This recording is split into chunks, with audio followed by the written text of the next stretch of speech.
কিরে ভাই, এখানে এরকম মন মরা হয়ে বসে আছিস কেন? চল, বন্ধুদের মধ্যে দিকে কত আড্ডা হচ্ছে দেখবি, চল চল চল। কিরে চল। না রে, তুই চলে যা, আমি মনে হয় আর বেশি দিন বাঁচবো না। ও মাই গড।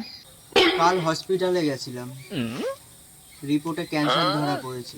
একটা দুঃখের সময় তুমি কি করে হেল্প করে বলতো? এই শোন না, তুই আমাকে বিয়ে করবি? তুই হঠাৎ আমাকে বিয়ে করবি কেন? তুই রাজি হয়ে যা না, কি হয়েছেটা কি তোর? এখনো তো কথা বলার সময় নেই, আমি বরং যাই, আগে বিধবা ভাতার অ্যাপ্লাইটা করে আসি। বাই। আহা, আমি পারি না আর পারি না, আমি কেন মরি না।